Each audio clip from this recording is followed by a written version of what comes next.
નમસ્તે વાલા ફેસબુક મિત્રો, ભરત ગોઠડિયા આપની સમક્ષ રજૂ કરું છું આજની મારી બે પંક્તિ કે સાહેબ, જ્ઞાતિ કે કોમના કલર તો અહીં કંડારાય છે, જ્ઞાતિ કે કોમના કલર તો અહીં કંડારાય છે, બાકી વાલાના દરબારમાં ટાંકણું અને હથોડો એક જ છે, કે વાલાના દરબારમાં ટાંકણું અને હથોડો એક જ છે.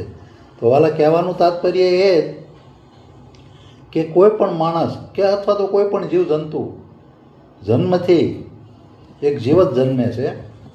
એમ કોઈ પણ યોનિમાં જન્મે પછી માણસ યોનિમાં જન્મે તો માણસ જ હોય છે. એમાં બે ભેદ, લિંગ ભેદ હોવાના બે ભેદ છે, સ્ત્રી કે પુરુષ. બાકી જ્ઞાતિ કે કોમના કલર તો આપણે કર્યા છે. આપણે બધા એને અલગ અલગ ધર્મોમાં જ્ઞાતિ કે કોમોમાં વેચી અને આપણે ઝઘડીએ છીએ. જેમ સમૂહમાં સરતા ઘેટા અને ટોળા બધા એક થઈને સરતા હોય છે, પણ ઘરે આવતા એ બધાના વાડા અલગ અલગ થઈ જાય છે અને એને વ્યવસ્થા રૂપે બાંધવામાં સરળ રહે. એવી રીતે આપણને અલગ અલગ ધર્મોના વાડામાં બાંધી અને આપણને એ રીતના બાંધવામાં આવે છે કે આપણે એવા બંધાઈ જઈએ છીએ કે એકાબીજાને જોઈ અને તરત માથા લઈએ છીએ.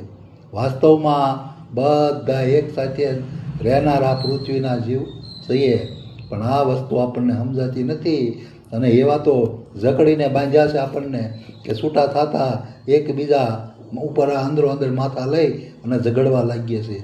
હકીકતે વાલા ઝઘડવાની જરૂર નથી, કારણ કે આપણા બાંધનારા ખુદ આપણી ઉપર કમાય છે.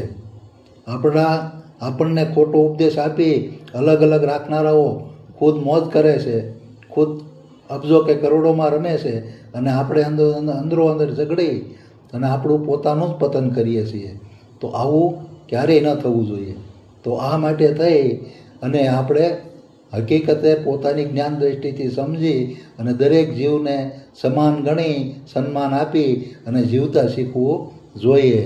તો મારી આ વાત તમને ગમી હોય તો શેર કરજો, લાઈક કરજો અને કોમેન્ટ કરજો. અને આ વાલા મારા આ પેજને ફોલો ન કર્યું હોય તો જરૂર ફોલો કરી દેજો.